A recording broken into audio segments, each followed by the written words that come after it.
Hey everybody, well, it's usual here. I would say if you go back to the old song, the banker wouldn't know whether to wear a mac or not because of our weather, and I don't know if I'm going to be able to walk. But we have here, of course, the man, if you took all the bands he played in, he would have a platinum record to show on this thing. It's yeah, I would.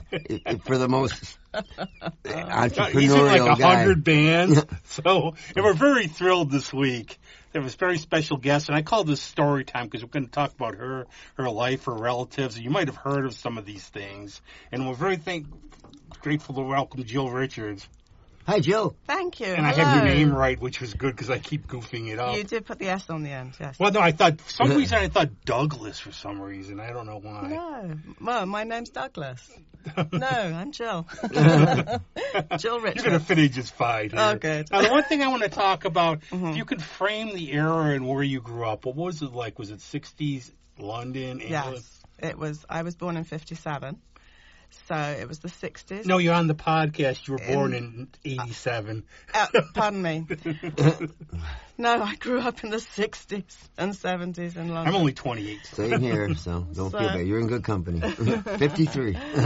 Yeah, well, so yes, and my family, we grew up on the outskirts of London, South London. So it was up and coming with, you know, the Beatles and all that kind of music. My dad was Bowie Richards, and he was the number one drummer, Britain's number one drummer in the 1930s and 40s, because he was born in 1918. I'll have to look him up. Yeah, Bowie Richards. And he went to Oscar Raven band, and there was a Harry somebody band, and I don't remember, but he did London Palladium. He did a lot of session musicians with his drumming, and then he went to the London School of Music, Royal London School of Music. Was that the conservatory or a different? Yeah, I don't know. Okay. I just know it was the London School, Royal School of Music in London somewhere, and he got his degree in arranging and orchestrating and playing the piano because he was, a drummer before. And I'm sure in the London University setting, you learn the proper way of everything. Absolutely. Yeah. Yes. I have some of his reports, from school. Could do better and all that, but he worked hard at that, and then he worked in Denmark Street, which was called Tin Pan Alley in those days, where all the musicians playing, like writing songs. Were writing songs, and Daddy was part of that group. And he met Peter Sellers, and he taught Peter Sellers how to drum. And he actually did some bit parts in Maigret, which is a series.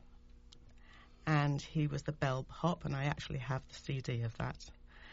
And he was in Gonks Go Beat. He actually wrote the music for most of that, and he was the drummer with Ginger Baker.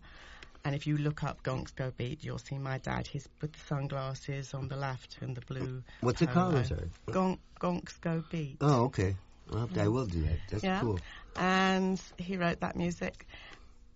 Then he started to... See, I don't know if I'm going to go in order. It doesn't really matter. No, it doesn't. He started to work with a guy called Cyril Ornadell.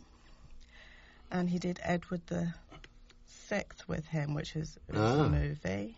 And then he worked with Wally Stott, who then became Angela Morley. He was the first man to have a sex change ever in the world. Wally Stott did a lot of music. If you just look up Angela Morley now, you'll find out copious stuff that he did. But my dad did the orchestrating and arranging. And then he worked with the Seekers. And I've got lots of LPs with the Bowie Richards Orchestra, and my dad did Georgy Girl with Judith Durham, The Olive Tree. He did a lot with Judith, and they'd come to our house. because my dad worked from home. He had a studio there. It's actually one of my favorite movies, too. I always had but I had a crush on Charlotte Rampling. I liked the bad girl. Oh, yeah, Charlotte Rampling. What movie was that? Yeah, Georgy Girl. Oh, I didn't even know it was a movie. See, nobody... I've heard that from certain other people who are I've really seen good it. musicians. You didn't even know it was a movie. Well, no, I've seen it advertised. I just never watched it because I missed a lot of those kind of movies and that. Like 70s movies, too. I never watched hardly any 70s I just went on movies. I just went on a binge like earlier this year, like getting Rita Tushingham movies and all these 1960s movies. They're interesting. Now, talking of that, he did something with Lux Video, and he worked with Esther Williams, and she was the Swimming queen, star. swimming Yes. queen. And he actually did tell my mum something about, I just worked with Esther Williams on The Armed Venus. They were B movies, and I can't find that one. I found the Meg Ray show. Did he ever have to not do? Did he ever have to do like an overdub? Like if there's a scene in a nightclub or something with a drummer, did he ever have to play the actual drums to the track? I don't know that type of thing. I have to tell you, my dad, he started working with John Barry on all the James Bond movies. Mm-hmm. So he did all the James Bond movies up to, he also did them with Wings, Live and Let Die. And he did the one with Marvin Hamlish, which was... The Sting? No. No. I've got Bond movie? I've got it written down for the one with Marvin Hamlish. Anyway, he did Ice Castles with the Marvin Hamlish. He went to Los Angeles to do that. I just recently saw that. Yeah, no, he did all the music with that, with Marvin. And I've got an interview with Marvin and my dad. And on the BBC, I did an interview with my dad with the John Barry movies, Born Free. Yeah, and then he had The Searchers, right? Needles and Pins. That one. Wow. He did The Gonks Go Beat was the drumming one that I only know. But he was more like the conductor, too. Oh, I see, Because okay. I've got pictures of him doing conducting. But in a personal note, my dad never talked about any of it to us. Just a job to him? No, his music was his world. Oh, okay. His music was more important than anything. I mean, he loved David and May, but he wasn't very influential in our upbringing. My mum did that, and that's how I got into skating. I think too, maybe like when you have that kind of talent, you're sort of distanced, like on another level, and you can't relate. I was going to ask though. Well, you immerse yourself in it. He was tough. totally Did you immersed. did you do anything with the Goon Show? No. Oh, I have to. Not that I know I have to of. bring a joke up now. Tell me if Yes. this is funny. Spike Milligan said this was voted the funniest joke in England. I'm questionable. So there's two snakes going through a forest, and one of them turns to the other and says, "I forget. Are we constrictors or are we venomous?" It's like, why do you want to know? I just bit my lip.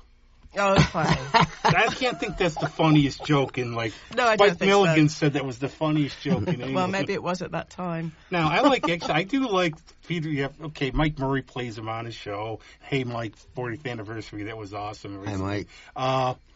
But the Peter Sellers doing In My Life and all those, I do enjoy those. Well, Dad loved Pete. They were good friends, Peter Sellers and I've Dad. always heard, and so I've always... he had that kind of I humor. always say that kind of thing that until when people ask me, I've met some so-called celebrities, I know all the musicians, unless you meet them, you don't know what they're really like if you know them honestly. Right. Because like Peter Sellers is always, there's one quote about him saying, I'm very good at all these roles because I don't really know who I am. Well, that's You heard probably that why. one? That's probably why he was good friends with my dad. Then. But my dad was an introvert. He was eccentric. He was a train spotter when he was younger, before I was born. You know, he'd just sit on Charing Cross Junction and note down all the different trains and whatever train spotters do. And they're a little bit weird, aren't they? So Yeah, Daddy it's was like the that. station agent. The music. I've heard a story too. You had somebody called Paul and Linda come over your house. You mean the McCartneys? Yes, they came over to our house. Wings, because he did Live and Let Die, and he also did Silly Love Songs. And there was another one. So he I've been did. dying to ask this question. Was I okay, there? if you served, if he was served to Paul McCartney, and you asked him, "Do you want milk, cream, and sugar?" Did he say no? Let it be. Oh, Oh, I've been man. waiting all week to do this. I think you should go back to Okay, biting well your done. lip. So he was a conductor and a drummer? He was a conductor, a drummer, an orchestrator, an arranger, and composer. Mackerel. I have copious amounts of symphonies. The British Museum has a lot of his symphonies. So he worked with George Martin probably on Oh, yes, I'm sure he did. And there was another chap there. Wow. Actually, I'll ask you this, too. Like, from your perspective, though, like when you had Peter Sellers over, Paul Linda. For you, you're just a kid. This is your normal 10, life. 11. It means nothing. Well, I knew it was something special because it was like, hush. Yeah. But, you know, I'd just come back from skating or school, or I wasn't there maybe 2 hours up in my room. I know we weren't allowed to be around them, but I do remember Judith Durham, and she was lovely because she would come into the living room and talk to me. I don't know what about because, again, I was 10 or 11. And she was kind. I do remember that.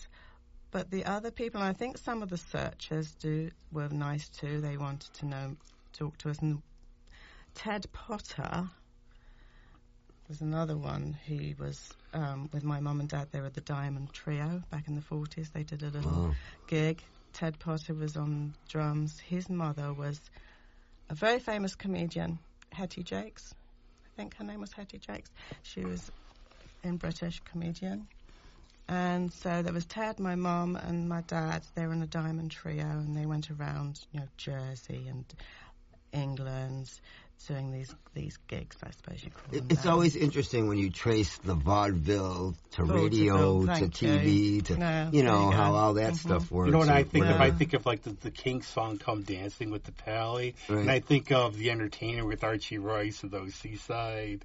And Neil Gaiman, Mr. Punch, those types of things. A Punch and Judy. Yeah, the Punch and Judy, which is like weird. I actually get it because, like, Are You Being Served? They had it on enough time when they were doing it. Yeah, that's like something I think unique to England, where people are like, "What the heck is this?" You know, my dad for a downtime, he liked to watch those tunes. It wasn't Looney Tunes. What were they? Tom and Jerry. Oh, Tom and Jerry. So he liked American TV. I mean, we only had 3 channels.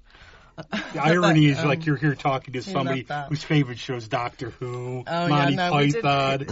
What is it with everybody I know who's English doesn't care about Doctor Who? Not really, no.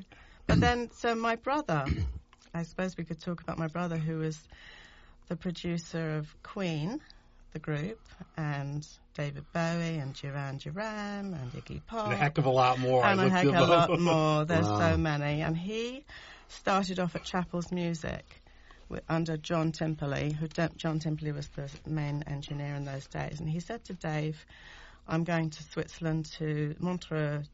Nina Simone owns this studio, and I'm going to be working there. So David kind of took over at Chappell's. And then Temperley called Dave and said, I've got this opportunity to work with Yes, the group called Yes, throughout America. Can you take over here in Montreux, which is Switzerland? And Dave went. And the long story short is Nina Simone sold the studio to Queen. David had already been working with Queen, and he did all the Montreux Jazz Festivals every year. And he worked with, oh my gosh, well, all the big people, Stevie Wonder. Michael Jackson came to the studio, and that was all very hush-hush. Nobody must know that Michael Jackson was coming. And David said he was just like a little kid who played with his dolls on the floor. Elton John came, and he married my brother's tape op, Renata. She was German. That didn't last very long, obviously.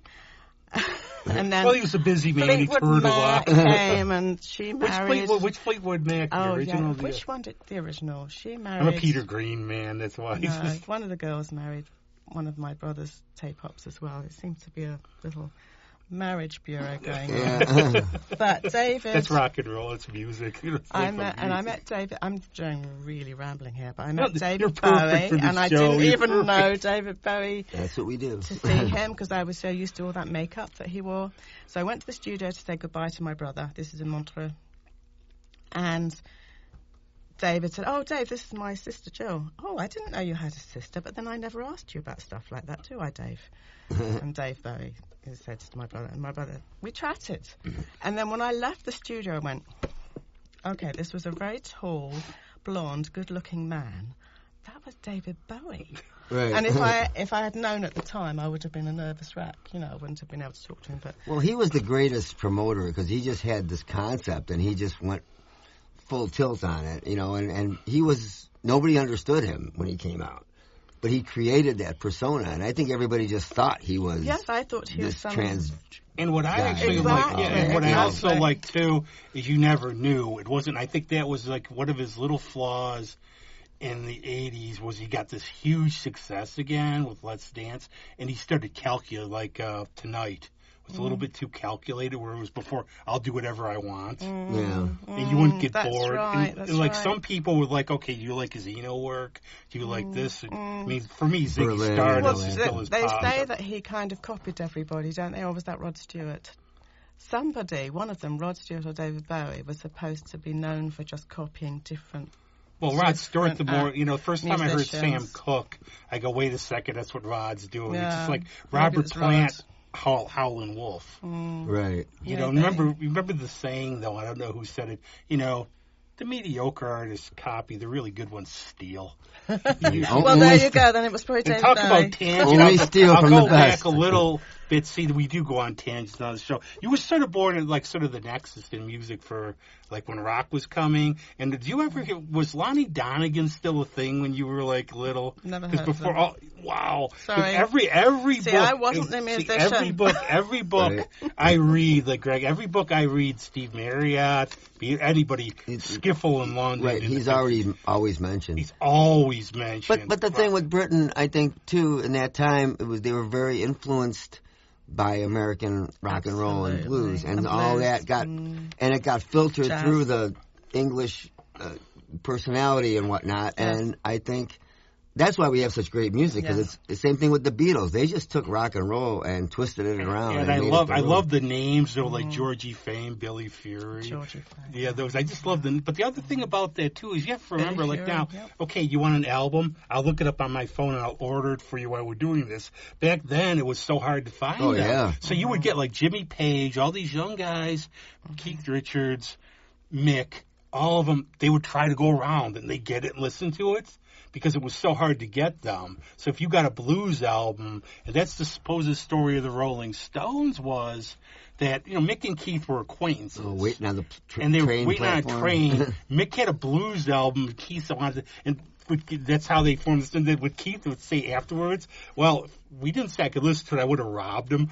Well, they were in art school together. Yeah. I think that's what it was. So they were going to art school. I wasn't really into all that. I loved to skate. I was a skater. Oh, that's what I want to talk about, too, Do you want to talk about that? Mum had to get my brother and I out of the house because of the noise little children make. Daddy was trying to focus on writing his music. And she took us to the rink at Streatham Ice Rink, where her friend during the war was teaching, and she was a very good skater herself. So I grew up skating, and my brother did too. He was an excellent skater, but he had to choose between skating and music, and he chose music. I continued skating, and I won some competitions. Wow. Good. And then I went to the World Professionals in 1975, and I got 7th in that, but not under the name Jill Richards. I was actually in shows because I did ballet and dance, and I was doing performances on the stage, and I had to join Equity. Right. And Equity needed a different name. My brother was working at Chapels, so I said, I'm going to do Chapels, because I wanted to change my name completely. I was sick of being Jill Richards. So and I couldn't wait to get married to change my name, but instead I did this. So I said, okay, now Louisa, I've loved the name that because my ballet teacher's daughter was a gorgeous dancer. So I said, okay, I'm going to be Louisa Chappell. So for 5 years of my life, I was known as Louisa Chappell, and people called me Louisa, and that's how I went by. That's and I cool. went all over Europe It's a pretty name. with a circus doing ice shows. And so we had the apes come on the ice with the skates, did a little routine. Then the next routine was me doing my little And that is hard stuff, man. Everybody it looks so easy when you do it, but boy, I can't even imagine. I used to go when I stuff. lived in Alexandria down by the Potomac. There's an ice rink I used to go to in the winter. It was nice scenic. I looked like one of those hippos in Fantasia. Are your toes still pointed down? I love ballet though, and I respect how I can't even difficult imagine it is. I mean, that's the one thing we don't have like. Around here, I've seen a lot of really good shows. Who was the big skater in the 40s in Hollywood there that was in Sonia the... Henning. Yeah, did you ever cross paths with her or anything like that? No, because she was a little bit before my Dorothy Hamill. Okay. Okay. I was the same era as Dorothy Hamill.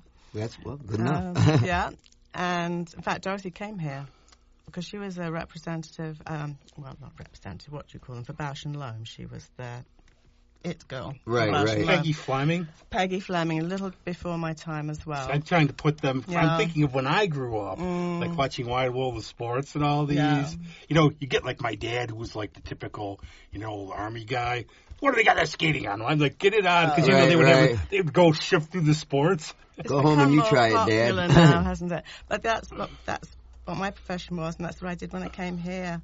I actually went to an ice rink downtown called Skating Institute of Rochester, and someone said, "Oh, you're British, do you know?" And I'm like, "Okay, here we go." Yeah, right. And she said, "Jenny Bond," and I said, "Well, I knew a Jenny Bartley," and lo and behold, she and I skated in the same rink in Streatham 20 years. And she was here in Rochester. You know what I found? It's a small world. I found that 6 degrees of separation. I've traveled a bit, done something. I'll run into somebody. It'll turn out like, "Oh, you." It's like one of my stories. I wish it would have happened. My good friend Greg Townsend of the High Risers, he was playing at the Red Lion in London, right? Mm-hmm. So I was there about a week before. If they just lined up, I would have loved for his gig to walk in. He'd be like, "Rob, what are you doing?" "Yes, I had to road trip to see you." No big deal. It's only I was in the neighborhood. Only 6-hour flight or so. Well, they do say if you stand in Trafalgar Square, of course you'd have to stay there a long time, you will meet everyone you know in the world. Yeah, kind of like Times Square, everybody right? Goes, I suppose it's the same thing, yeah. So, it's funny because when I did the tour thing with a show band, I did that in the 80s. So we did a Europe tour.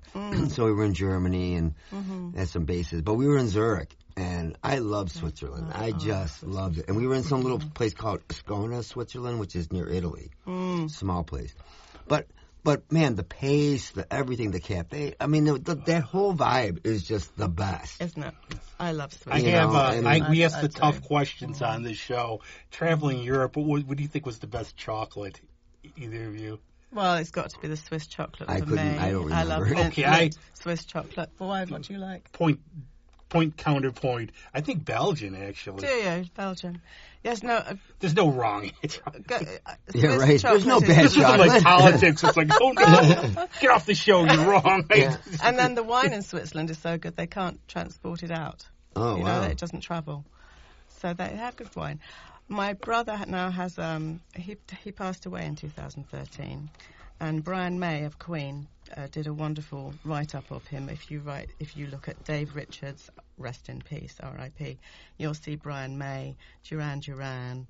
A lot of the famous pop stars have written about my brother, how wonderful an engineer he was.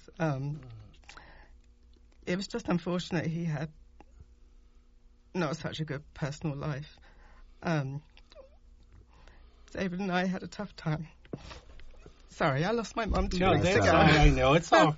So we've all been there for so many things. I think it's called life. We all go through this. When I get that way when I talk about my when I was like 10 Yeah. years old, like it's all rainbows and fun. No. And now that we have a lot of these, and I think unfortunately as we get older, it's a price we pay. Well, yeah. I mean, you And put I've so had, much work into things, and then all of a sudden it's I've over. had things like with relatives and stuff in terms of getting along with them. And sometimes you look back and go, sometimes it just happens, and you just have to, it's like, what can you do? Well, it makes you realize too. I mean, not to get maudlin, but you start thinking, man, why did I waste so much time being angry with this person, or And I'm still doing that. disagreeing, or being such a jerk, and and then you start, man, I really screwed that up. Well, unless it's like You could've something had a really whole other horrible, like relationship. years ago, you don't want to know them. Well, but I'll give you a funny you know. story. Though you mentioned Duran, right? Yes. So one of my best friends, and I again, love those He did unfortunately, the wedding album. Unfortunately, My brother. unfortunately, That was a good one. he Okay. passed away way too young. My good friend Hayden, he loved Duran. Mm. So we went to see them in 2005 at Seneca, and Hayden wanted to go all out. Got got a room on top. So we're walking by to the room. These guys pass us. Is that just Nick Rhodes? And now it turns out they were in the room next to us. But it gets better. We smuggled booze in and they couldn't get booze. So they came to our room. So I remember, to Hayden afterwards, they came to our room, and Simon LeBon's there, and Hayden's like, this is the best day of my life. And he's like, he's got this big book. He's like, and Simon's like, pen. So we see in the morning, it's like, especially Nick. I thought Nick was the nicest guy. None of them were bad guys. But Nick's like trying to go, there's like these women out there. He's like, here, pretend you're with us. I'm sure it was full of that. I'm sure that wasn't a hard sell. But my brother, the studio is a museum now, and there's a bust of my brother. They did a sculpture of my brother. We've got Freddie Mercury, obviously, outside the studio with his famous stance, and they did one of my brother.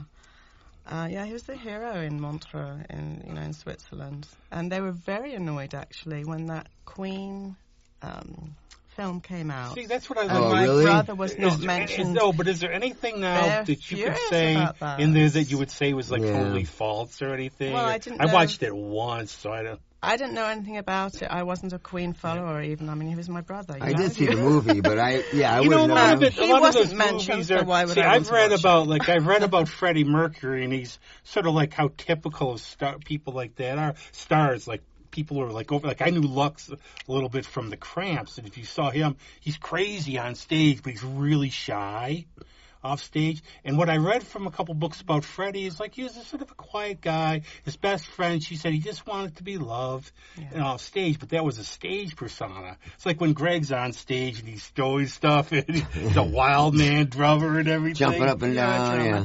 too. Yeah. Yeah. That's why this is so interesting to me. Yeah, I my play t- all the time. My brother was a drummer too. Yeah. He followed my dad's footsteps, but Dad was, really brilliant as he was with Ginger Baker, etc. You I'm have to sorry I watch didn't bring that my one. phone. I could show you That's some all right. pictures. Oh, I'd love to see that. But I've lost my train of thought. So I'll fill in for you with a little about Queen. I think Queen, Queen, David but I think, and Freddie. Okay, David and Freddie would go into the studio in the middle of the night, my brother and Freddie, and they hit it off. Now, I heard this from a good friend. His name's Francie Cronway. He's an Irish singer. And so my brother was quiet, and if Freddie was too, that's probably why they hit it off. And they would go and make, he'd say, Dave, I've got this in my head. I need to get it out. And they would spend all night, and then... That's what people really don't get sometimes, too, is that a lot of the stuff you present as a performer, you're a performer. Mm-hmm. I mean, you've got this... I mean, Alice Cooper kind of makes it very obvious that that's not really him, but, people just think this is the way this person is. No, Nobody would just go out there and act like that. No. I mean, and then like 2 hours later, they're in their room reading the book. I mean, and I guess that's what I said really about David Bowie. I was like, the only he's just a time I normal actually guy. ever saw David Bowie, I was actually in New York, and it turned out it was his birthday. It was like that. I was at the Met. He was with Iman. Oh, yes. All I Okay. did was, and it's like I'm one of those people where I'm just not going to bother you, and I just can't stand where fans just go all over. I mean, they're people. And I just sort of walked by him, because I was going by, and they're just having a good time at the museum. right. Yeah, exactly. And he didn't recognize me for some reason. Just like we didn't I recognize mean, him. that's a tricky thing, too, because you really want to meet people when you see them like that, but then you sort of want to, they're on a day off or whatever. You don't want to bother them. That's right. Well, I had a friend who worked for Elektra, and he would say, like, in the elevator, he would like people all the time. But Steve Winwood was in the elevator one time. He just really wanted to say, I love your work, but he just didn't. Yeah. Right. Well, because they know, and Sometimes, I mean, you make Well, this you don't want to be able to reject subconsciously, us, though, where do you're you? like, you can't help it. You don't want someone to say, leave me alone, because some of them can be, Right. a bit I mean, offish. how far can a conversation go? Hey, you're so-and-so. Yeah. Okay, file this, and use this because I have this plan. If I ever run into anybody like a name that I like here, what I'm just going to say is, what are you doing in town? That's all. Well, and then they're nasty me for that, heck with them. Well, I have to say, I have started taking piano lessons with Andy Calabrese. And who's that? No, it's really our beloved engineer. If I look him up and say, oh my gosh, he's really this amazing pianist and he's fantastic. He is fantastic. He is. When I hear him play, and there I am coming to take piano lessons, and I'm going, now just be careful. This man is really famous, and you've just got to just do what he says. And it's interesting how you're in the presence of someone really good and famous. He's like the Freddie Mercury and here I am keyboards taking piano lessons from him. I'm very humble. Oh my gosh. So Andy and I were in the same high school class, and we were in the marching band together. Oh. So yeah, we've all been into this music thing for a long time. So you all grew up in Rochester. Yeah. I can't imagine what it's like to live and grow up in the same place. Well, I moved. I used to live in Alexandria for a while. Mm-hmm. I loved going away, though. I had to actually come back. We were talking about the unhappy stuff.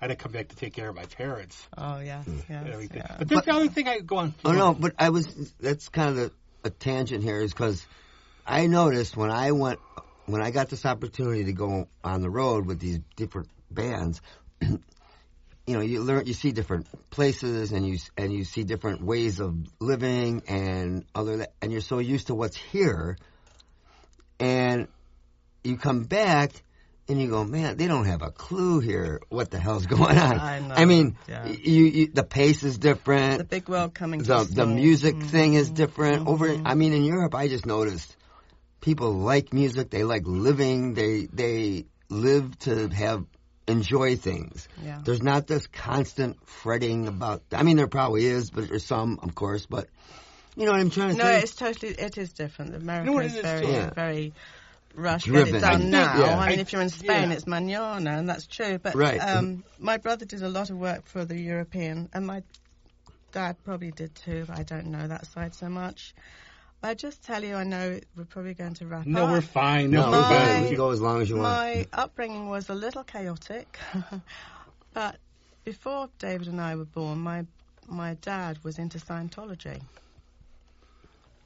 Wow. L. Ron Hubbard. And L. Ron Hubbard came to our house, and he, in our living room is where he started in England. And my dad was L. Ron Hubbard's music commodore. And he wrote Hymn of Asia. L. Ron Hubbard did the words, and my dad did the music. Wow. And I have those 2 original copies at home. I was going to show you in these rickety old folders. You always wonder if there's something to Scientology. You always wonder if there's something to the story that supposedly Harlan Ellison said that L. Ron Hubbard said he could create a religion and make millions of dollars. I think he did. In a very corrupt way. It's a shame. But I think there's a point, too, like you said about Europe. We're a little baby in terms of a country. Europe's been around for how many years? Gone through many things. But I also say like thing about this country. There's a lot of things I like about it. A lot of things that are icky. But I'm a weird sort of patriot that way. But I remember when I was in the Soviet Union. This was like 1989-90. It was like December 89, just before it fell. Right. And I wanted to kiss the ground when I came back here. Right. Because you saw how it was there. Oh, yeah. Well, yeah, I haven't been there. My grandmother was from there. She was rescued by my grandfather. My grandfather was a spy for England, and he rescued my grandmother in 1917. Wow. And we have a diary about his movements, how he worked from England to Scotland to Norway to Denmark to come down the Ural River to Guriev, where he helped blow up the oil fields. So the Russians, and he rescued my grandmother. But I've never been to Russia. My brother went because he did work with the Bolshoi ballet. Oh, I've been there. I've been to the Bolshoi ballet. And he said, Joe, you should go there one day because there's something in our genes that you feel you're at home. And I thought, well, I'll never go there, not with this what goes on. There was so much upheaval in that before 1920s, the whole World War you want thing, upheaval. Yeah. When I'm on the train, we went to Warsaw, they have to change the tracks because during World War II, you would see the shipments of arms they said coming back. But I'm looking, and I swear I see, like, what the heck was going by? We were on the train when they used the Gulf War to invade Hungary because nobody's paying attention. Well, hey, when I was overseas, we were in this place called Baden-Baden, Germany, and I remember going to the Hamburg train station. What a huge train station. Anyway, so we're doing the shows there, and we had a day off or something. And there's an Air Force base there, Canadian Air Force, I think, and they were having maneuvers that day. So these tanks come rolling down the street, just coming down, and just for an instant, you get that, or I got that, man, this is scary. I mean, if you can imagine that being real. And these troops and just coming and taking over, I mean, that is freaky, man. And I think about that, though. Can I just tell you about my brother with Pink Floyd? Sure. My brother was there in East Germany when the wall came down, and David was doing. Wow. He was the sound man for Pink Floyd, and they have another brick on the wall. So yeah, my brother was there for that. Beautiful. I think there's another point like that too, where I think, okay, we're fairly safe here. I mean, there's a lot of problems, but we're fairly free. Yeah. But you think of like, okay, somebody growing up in like Russia or China or some of these, and you're brought up with a whole different mentality. We might be, okay, let's share the water. They might be, no, we're going to take it. Don't say this. Don't let anybody hear you say that. All that kind of stuff. Yeah. Oh, that was like, cause I know. Okay, now that was true. So many of my friends said everybody knows somebody who was at the wall when it came down. Oh well, there you go. My brother was right there in center. Well, it's something I've always wondered. I mean, you were born later, obviously, but when they had to rebuild Berlin and London after the war, I mean, they managed to do it. I mean, and our cities are falling apart. They did it beautifully. And I can't understand why we don't have the same wherewithal to get our cities back up to par. I mean, I don't know. That's just okay. I'll go off on a tangent, though. I'll show you that, unfortunately, I'm like I try to go off grid as a tourist, but I'm an American tourist, though. Because I actually I liked Madame Tussauds. Yeah. I did. You like Madame Tussauds? Yes, I did. I'm sorry.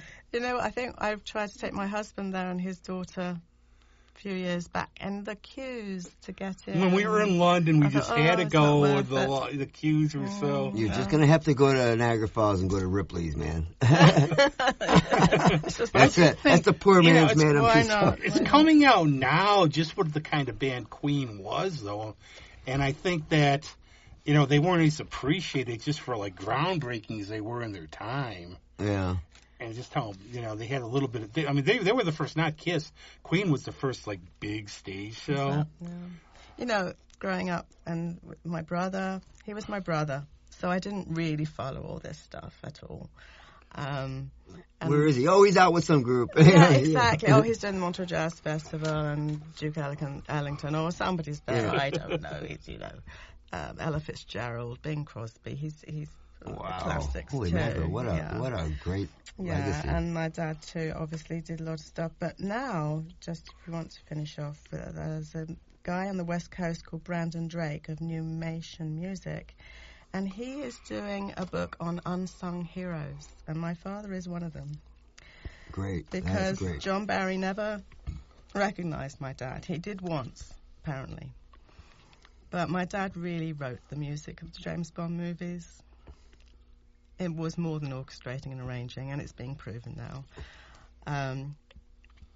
So it's nice that it's going to be aired out, and it's not for the money, because, well, I'm saying that, we didn't get royalties, in other words. Yeah. John Barry or Marvin Hamlish would pay Daddy outright for what he did. Right. And that was a lovely fee, and Dad was so proud that he could pay off the mortgage. Right.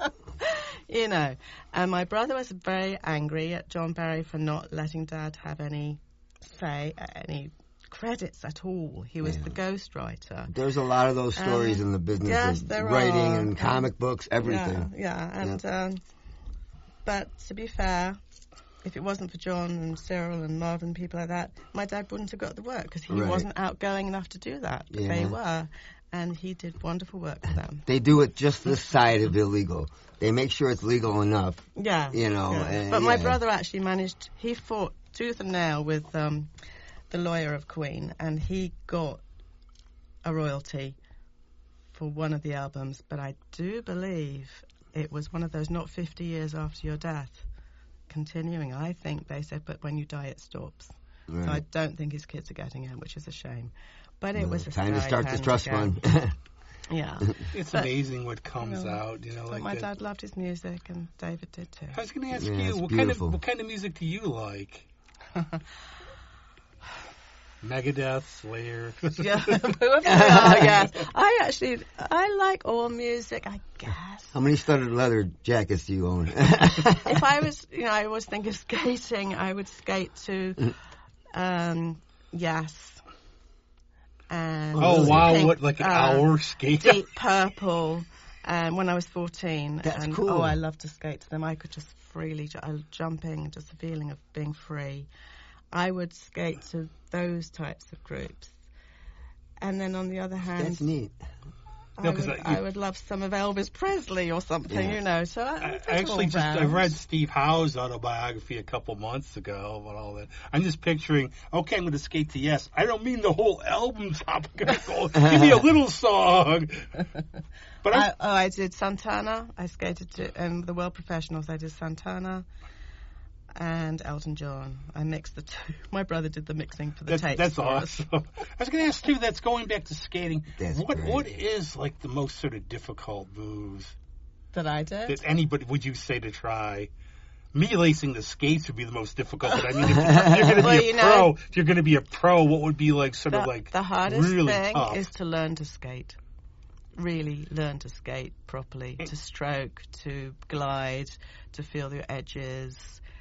Because people don't want to do it. I want to jump, I want to spin, I want to do this. So, no, well, if you really learn the basics of skating, you can do all that and you'll reap those rewards later. But so many people miss that. And if you miss that, it's like trying to play a drum solo without learning the beats first. I also think underappreciated. I used to go to the Ice Capades, and I think doing comedy on ice, it's like Chaplin. It's like art. How tough it is when you're trying, like pretending you're falling down or everything else. How do you do those spins? I mean, the skates are digging. I've done different spins, but that was years ago. I can't even imagine how your you do. Your blade actually is on water. It doesn't actually get into the ice. Oh. It creates a little water pocket under the blade. But there's a sweet spot on the blade. It's slightly curved. It's not curved like I'm presenting. Right. And you spin at the top just behind the toe pick. Wow. And it's just it's a sweet spot, and you just it becomes its own little fulcrum, I guess, and gravity does the rest. And you balance and you pull in and you get faster and faster and faster and faster, and then you stop. I have the idea. Wow, that's so cool. I think that's so great. Really Carnival on Ice. We'll get you out to do Okay. You better put a funny suit on me, man, because I don't want anybody to see me. I also think now it's just true, like in terms of ballet, but more like skating, is there also something that has to come from you when you're doing your routine, where you feel the music, you just flow with it? Absolutely. That's why I'm too uptight to ever do that for the other reason. If you can really let go and do that, that's the talent I did. Sounds like a feel of freedom, too, like a little bit like... It was your own world. You could forget all your problems. They're off the ice. Yeah. And I could just skate and interpret the music, what I was on, and dodging in and out of people was always fun too. It's got to keep you in shape. I was really fast, and then I was that one that you go, oh my gosh, and I fall. I would just. I was the dog walker like that. I would take when I'd be on the canal, I'd be like, come on, get out of the way with my dog, get out of the way. That's got to be great for your physique, though, and for your. I mean, your stamina and whatnot. Yeah. Well, like ballet, don't you sort of like... Yeah. Ballet is like so tough. I think aren't you like by 30 sort of like teaching it? Yeah. Yes. Yeah, Greg, watch the Black Swan. 5, 6, 7, 8. Well, I've never seen that. I probably should. I don't watch a lot of movies. Black Swan, no, I didn't like that. Did you? No, it was gross. I didn't like it at all. I love watching ballet. I don't really like watching like Whiplash. I don't like watching these fabricated this is how hard my life, I don't know. It's like that drum teacher in Whiplash. Nobody would do that. And nobody would, there might be some sadistic teachers out there, but I don't know. I don't like watching those things because for me, learning music and stuff was a pleasant experience. I don't really want to watch somebody there'd be a guy suffering that doing did that. He'd get fired in a week. He'd be on the news. Right. And so people learn differently, of course, with skating. I agree with I that. learned with a very encouraging teacher. There you go. My friend learned with someone that was really Drill sergeant. not very nice, actually, quite mean to her. I couldn't do that. I'd go into my shell. I liked to be encouraged. Right. That's my own I agree. theory on teaching, though, and that's the problem sometimes with teaching classes is sort of everybody learns differently, and you got to know how to. Yeah. It's like with coaching. But taking music ed when I took music ed at Nazareth. I didn't become a teacher. I subbed for a while, but that training carries through. Like people I work with, if they're like special needs or something, you know how to talk to them. You know how to handle. You know what I mean? It gives you skills that you wouldn't have otherwise. It does. So I find that everything you do has a reason. Everything you do has a purpose later down the road. Except for this show. Well, except for today. Yeah, today it's different. I'm going to have big regrets from this show. But what do you get out of playing? You mentioned like that feeling. But what do you get out of playing piano? And having such a brilliant instructor. I know. The world's greatest pianist. I wish it was like skating for me, the freedom, and I just could do it. But piano, I'm like, what note is that? I'm looking at the treble clef and the bass clef and going, and I get them muddled up. Oh, that's no. Every good boy deserves food. And so that gets in my way of knowing how it can feel. Right. To just flow. Well, reading and playing are kind of separate. Even though they go together, some people can play without music. Oh, of course they can. My brother played. You know what I mean? But Beatles played without music. Well, when I was taking marimba and stuff, because I was a drummer. My teacher's going, you got to look at when you see all the notes stacked up. You got to just see the chord. I couldn't see it, and I just had to go one note at a time. I couldn't do it. I had to memorize everything. Well, that's what I was wondering. Should I just memorize this piece? But then Andy's going to, no, well, let's just do a new piece this week. But it's good to learn to be able to recognize things. Because then I get new skills. Right. But I'm going, should I just memorize this? And then the reading's important, though. Yeah. I'm picturing in my head, it's in my house somewhere. I have the Beatles songbook on piano. I'm sure everybody's seen this. And I tried doing Michelle. My favorite Beatles song is probably Strawberry Fields Forever. Tried doing it. But the one that got me over piano was when I tried to do Mazagorsky's Pictures at an Exposition. Oh, yeah. Because I had the record and I loved it. And I go, well, my talents are suited for writing and other things, but not this. It's definitely, it brings it all back to learning a new instrument, I presume, is similar, or a new language. If you persevere, you can get through it, but at 67, I don't know whether I... Well, I see my grandson at 5. He just gets out there and starts doing stuff. I think... Why can't I do that? Actually, I think auto racing might be better for you at this point. That might be better for Strap her in. Just take the curves at 189, then you'll be fine. No, but I've had that problem where you have to learn the basics. Like when I started taking my courses in college, I'm going, I don't want to take the 101 courses, so I would sign up for like the 404 courses with the seniors and work backwards. Yeah. But the thing was, I had a couple teachers I would say were mentors. This was like such a great teacher. We came in at like 6 in the morning in his office and he tutored me to catch me up. So the thing was, then when I went backwards for the other courses, they were beyond easy. But I don't recommend that or anything. I did that with skating, actually. I did some of the dances that were way ahead of me, like the Westminster Waltz, and I was still back on the foxtrot. But doing those different moves, or the timing of the moves to the music, helped me get through the foxtrot a lot easier. Yep. So I do see the benefits of that. Yeah. Dancing, I took ballroom dancing once, and it was really cool. Just learning how to do that stuff. But as in playing drums, it really helps. And you get to know how to lilt with the music on a waltz or whatever. And I'm a big believer. it's kind of hard to make people dance if you yourself don't dance. Greg, you can dance if you want to. You can leave the bed. That's right. If your friends don't I want dance. to. I got the safety dance. Who's that one? Men Without Hats. Yeah, safety dance. I just was actually I'm a saying to my safety friend, dance. I got to the point I was telling my friends the last couple of days, I become like the old guy who wears the hat because I'm going bald on top. Well, speaking of that, though, that era, that's when I was in Europe, and the dance clubs, man. I went to these dance clubs, and the light up dance floors, and the music, and the Tainted Love song, what, Soft Cell, that song was everywhere. No matter where you went, you heard that song 10 times. But this has been just get hold of that in Europe a lot. This has just been fun. This has been lots of fun. Yeah, Did very you have good. piranha Very fish impressed. under the dance floor? I've There was seen a that, place but- in London, they had piranha fish under the What do dance they do? floor. Open up if it's a bad dancer? That's right. But I was going to ask, guys, you said you were really a fan It's of like the a James music. Bond dance floor. Greg, do you have any Yes. era or favorite Queen song? I was just asking Greg because I liked the first 2 or 3. I liked Sheer Heart Attack, and the first Queen album to me was the best because when I first heard it, they weren't famous. I've got it. If you don't have it, with I actually have a that, and I have a redone one with an extra couple of tracks of Keep Yourself Alive and stuff. When I heard Keep Yourself Alive, we did it in a band, but I just thought Liar and all those songs. What's that song? Well, anyway, but I don't. To me, it was so different with the big stacked vocals and I don't know. Yeah, we I talked. knew they were going to be famous just from hearing that first record, and I was right. But after a while, I didn't care. I didn't like The Game and stuff like that. See, for me, it was the first 5 albums I like.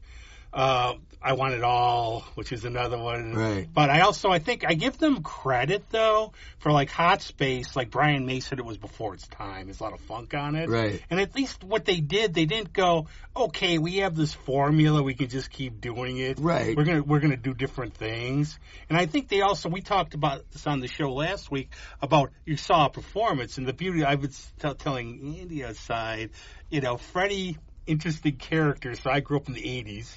And I was a big fan. Like, a lot of my friends now were like, you were ahead of your time. We really just didn't because of Freddie. Yeah. Plus, I liked them when they looked more glammy.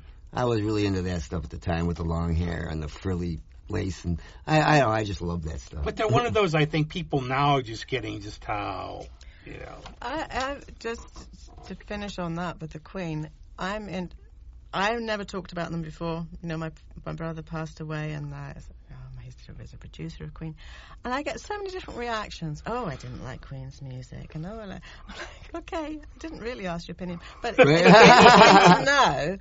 Some people love Queen, or some people hate Queen. Yeah. It's like, oh yeah, it was okay. But no, nothing like that. See, I hated it or I there's loved some it. groups like that. I think there's like some, and I think that's good because they hit like something. Because if you're just average, you're like, whatever. Yeah, Although I maybe do that's like another true. one, Bites the Dust. But I do have Another a friend who swears the Beatles were all untalented except for Ringo. He was the man. So no, but the point is, it's a Roger subjective. Taylor is a really talented drummer, man. And I think I'll add a little bit, like I heard now. This might, I think it's John Deacon. Now they're still going out, and they've got an agreement where he said they could use the name. Just try to treat the legacy with respect. Right. Oh, I didn't know that. No. Oh, wow. I mean, he's making enough from the royalties, obviously. Huh, well, I wonder what they would call it. But that's the big Sheer thing about heart attack. music, and I try to be more. I used to be more of a music snob. It's like you like what you like. Yeah. A lot of times you like what you grew up with. If it brings back some nostalgia. I know Andy said, oh, do you want to play Georgy Girl? And I thought, oh, sure, I'll do it. But when I was playing it, I was going, this is Daddy. This is my father's arrangement. Yeah. Not the one I was playing, I obviously. think I have a Sequel. Seekers record, And I didn't too. want to do it. I just thought, no, I don't. I grew up, too. I had an older brother, You know- so I had a lot of that folk music, Chad Mitchell Trio, Peter, Paul, and Mary. Yeah, I had tons of that upbringing, listening to that stuff, and the Seekers were part of that. I have a little like a local thing about that. Is my brother's in a band, and they're back sort of doing some gigs now. And club owner, I really like Danny Deutsch.